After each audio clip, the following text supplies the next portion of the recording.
ಕರಾವಳಿ ಮಲೆನಾಡು ಭಾಗದಲ್ಲಿ ಮಳೆ ಕಡಿಮೆಯಾಗಿದ್ದರೂ ಅವಾಂತರಗಳು ಕಡಿಮೆಯಾಗಿಲ್ಲ. ಸಾಕಷ್ಟು ಕಡೆ ಗುಡ್ಡ ಕುಸಿತ ಮತ್ತು ನೀರು ತುಂಬಿಕೊಳ್ಳುವಂಥ ಪರಿಸ್ಥಿತಿ ಇದೆ. ಹಾಸನದ ಶಿರಾಡಿ ಘಾಟ್ನಲ್ಲಿ ರಸ್ತೆಯಲ್ಲಿ ಮತ್ತೆ ಮತ್ತೆ ಭೂಕುಸಿತ ಉಂಟಾಗ್ತಿದೆ. ಆಗುತ್ತೆ, ಬಿಕಾಸ್ ಮಣ್ಣು ಒದ್ದೆಯಾಗಿ ಒಂದಿಷ್ಟು ಕಾಲ ತಡ್ಕೋಬೋದು. ಅದು ನಂತರ ಪ್ರೆಷರ್ ಒಂದು ಸರಿ ಬಿಲ್ಡ್ ಆದಮೇಲೆ ಒದ್ದೆ ಆಗಿಬಿಟ್ಟಿರೋದು. ಎಲ್ಲರೂ ಒಂದು ಸಣ್ಣ ಫಾಲ್ಟ್ ಲೈನ್ ಇದ್ದರೂ ಸರಿ ಅದು ಹಾಗೆ ಕುಸಿಕೊಳ್ಳುತ್ತೆ.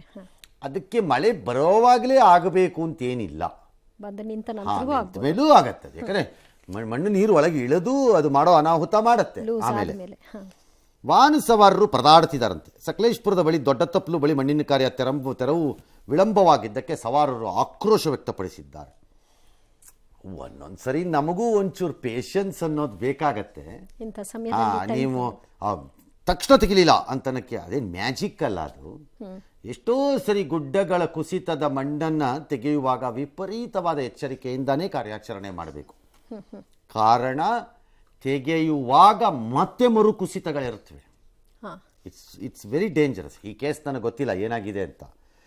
ಸರಿ, ಸ್ವಲ್ಪ ಗುಡ್ಡ ಕುಸಿದ ತಕ್ಷಣ ರಸ್ತೆನ ಬಂದ್ ಮಾಡೋದು ಪರಿಹಾರ ಅಲ್ಲ ಅಂತೇನೋ ಖಾದರ್ ಅಭಿಪ್ರಾಯಪಟ್ಟಿದ್ದಾರೆ. Fine, if is N engineering in chief and ಅವ್ರಿಗೆ ನಾಲೆಡ್ಜ್ ಇದ್ರೆ ದಟ್ಸ್ ಎಕ್ಸಾಕ್ಟ್ಲಿ ಅವ್ರುಗಳಿಗೆ ಬರೀ ಡಿಸ್ಟ್ರಿಕ್ಟ್ ಅಡ್ಮಿನಿಸ್ಟ್ರೇಷನಲ್ಲಿ ಭಾಳ ಸರಿ ಅವ್ರಿಗೆ ಏನಾಗಿರುತ್ತೆ, ಒಂದು ಸ್ವಲ್ಪ ಮಣ್ಣು ಬಿದ್ದಾಗ ಅದನ್ನು ತೆಕ್ಕೊಂಡು ಇದು ಮಾಡಿಬಿಟ್ಟು ಮಾಡೋಣ, ಒಂಚೂರು ಬಂದ್ ಮಾಡ್ಕೊಳ್ಳೋಣ ಅಂತ ಮಾಡ್ತಾರೆ. ದಿನ ಮಾಡೋಕೆ ಇನ್ನೇನು ಮಾಡೋಕೆ ಬಿದ್ದುಬಿಟ್ರೆ ಏನಪ್ಪ ಮಾಡೋದು ಅಂತ ಅವ್ರ ಭಯ. ಹಿಂಗೆ 10 ಕಿಲೋಮೀಟರ್ಗೆ ಒಂದು ತಂಡ ಸಜ್ಜಾಗಿರಬೇಕು ಗುಡ್ಡ ಜರಿದಾಗ ಅಂತೇನೋ ಅವ್ರು ಸಜೆಷನ್ ಕೊಟ್ಟಿದ್ದಾರೆ. ಯಾರು? ಖಾದರ್ ಸಾಹೇಬ್ರು. 10 ಕಿಲೋಮೀಟರ್ಗೆ ಒಂದು ಎಷ್ಟು ತಂಡ ಬೇಕು? ಕಾಸಿದೆಯೇನ್ರಿ ನಿಮ್ಮ ಹತ್ರ? ಫಸ್ಟ್ ಆಫ್ ಆಲ್ ಸರ್ಕಾರದಲ್ಲಿ ಕಾಸೇ ಇಲ್ಲ ನೆಟ್ಟಿಗೆ. ಮಾಡಿಸೋದು ಸಾಕಾಗಿದೆ. ಈ ಭಾಗದ ಜಿಲ್ಲೆಗಳಿಗೆ ಸಮನ್ವಯತೆ ಇದೆ, ಮಂತ್ರ ಬೇಕು ಅಂತಾರೆ. ಏನಾದ್ರು ಹೇಳ್ಕೊಂಡು ಹೋಗ್ರಿ, ಈ ಸಮನ್ವಯತೆ ಕತೆ ನಮಗೂ ಕೇಳಿ ಕೇಳಿ ಸಾಕಾಗೋಗಿದೆ. ದೋಣಿಗಲ್ ಬಳಿ ರೈಲ್ವೆ ಹಳಿ ಮೇಲೆ ಕುಸಿತ ಗುಡ್ಡ ತೆರವು ಕಾರ್ಯ ಮಳೆಯಿಂದ ವಿಳಂಬವಾಗ್ತಾ ಇದೆ, ಮುಗೀತಾ ಇಲ್ಲ. ಹಾಗಾಗಿ ಈ ಮಾರ್ಗದಲ್ಲೆಲ್ಲೋ ಆಗಸ್ಟ್ 4ರವರೆಗೆ ರೈಲು ಸಂಚಾರನ ರದ್ದು ಮಾಡಿದ್ದಾರೆ. ಅಂದರೆ ಇದು ಮಂಗಳೂರಿಗೆ ಹೋಗೋ ದಾರಿ ಇದು. ಬೇಸಿಕಲಿ ಇದನ್ನು ಅರ್ಥ ಮಾಡ್ಕೋಬೇಕು.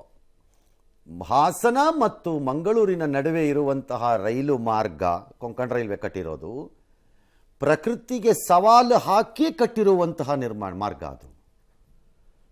ಅದು ಏನು ಆರ್ಡಿನರಿ ಮಾರ್ಗ ಅಲ್ಲ. ಅದು ಪ್ರಕೃತಿಗೆ ನಾವು ಚಾಲೆಂಜ್ ಮಾಡ್ಕೊಂಡು ಕಟ್ಟಿರುವಂಥ ಮಾರ್ಗ. ಅದು ಆ ಟನಲ್ಗಳು, ಆ ಬ್ರಿಡ್ಜ್ಗಳು, ಆ ಪ್ರದೇಶಗಳಲ್ಲಿ ಹೋಗ್ತಾ ಇರೋ ಲೈನಿಂದ ರೂಟು ಎಲ್ಲ completely it is we have challenged the ನೇಚರಲ್ಲಿ. ಆ ಕಾಲಕ್ಕೇನೆ ನಾನು ಹೇಳ್ತಿರೋದು. ಬಿಕಾಸ್ ಬಹಳ ಸರಿ ಜನರಿಗೆ ಟ್ರೈನಲ್ಲಿ ಹೋದಾಗ ಅದರ ಇದು ಗೊತ್ತಾಗಲ್ಲ, ಹೆಂಗಿದೆ ಈ ಲೈನು ಅಂತ ಅನ್ನೋದು.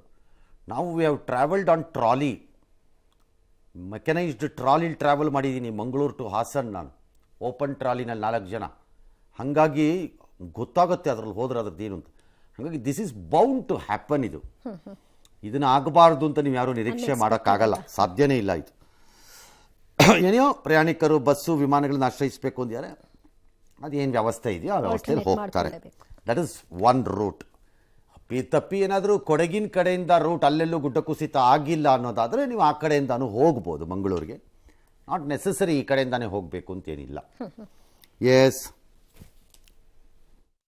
ಜರದ ತಕ್ಷಣ ಇಡೀ ರಸ್ತೆಯಲ್ಲಿ ಬಂದ್ ಮಾಡೋದಲ್ಲ.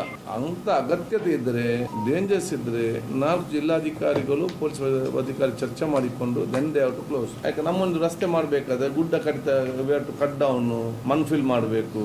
ಎಲ್ಲಿ ನಾವು ಕಟ್ ಮಾಡಿದಲ್ಲಿ ನಾವು ಗುಡ್ಡವನ್ನು ಕಡಿದು ರಸ್ತೆ ಮಾಡುವಂತಹ ಪ್ರದೇಶಗಳಲ್ಲಿ ಬೇರೆ ಮಾರ್ಗ ಇಲ್ಲ. ಇಲ್ಲ ರಸ್ತೆ ತಗೋಬೇಕು ಅಂದ್ರೆ ಗುಡ್ಡ ಇಟ್ಕೋಬೇಕು, ಎರಡರಲ್ಲಿ ಒಂದು ಮಾಡ್ಬೇಕು. ನೀವು ಕಡಿದು ರಸ್ತೆನೂ ಮಾಡಬೇಕು, ಗುಡ್ಡನೂ ಕುಸಿಬಾರ್ದು ಅಂದ್ರೆ ಹಂಗಾಗಲ್ಲ. ಬಟ್ ದೇರ್ ಆರ್ ಸಿವಿಲ್ ಇಂಜಿನಿಯರಿಂಗಲ್ಲಿ ಇವಾಗ ಈ ರೀತಿಯ ಗುಡ್ಡಗಳನ್ನು ಕಡಿತ ಮಾಡಿದಾಗ ಅಪಾಯದ ಸ್ಥಳಗಳಲ್ಲಿ precautionary measures both naturally or civil construction ವೈಸಲ್ಲಿ ಬಂದಿದೆ. ಆ ಕೆಲಸ ಮಾಡಬೇಕಷ್ಟೇ. ಇವರು ಭಾಳ ಕಡೆ ಗುಡ್ಡ ಕರೀತಾರೆ. ಯುರೋಪ್ ದೇಶಗಳಲ್ಲಿ, ಕೆಲವು ರಾಜ್ಯಗಳಲ್ಲಿ, ದೇಶಗಳಲ್ಲಿ ವಿಪರೀತವಾಗಿ ಕಡಿದಿರ್ತಾರೆ. ಕಡಿಯಲ್ಲ ಅಂತಲ್ಲ, ಅಲ್ಲೂ ಗುಡ್ಡ ಕುಸಿಯುತ್ತೆ.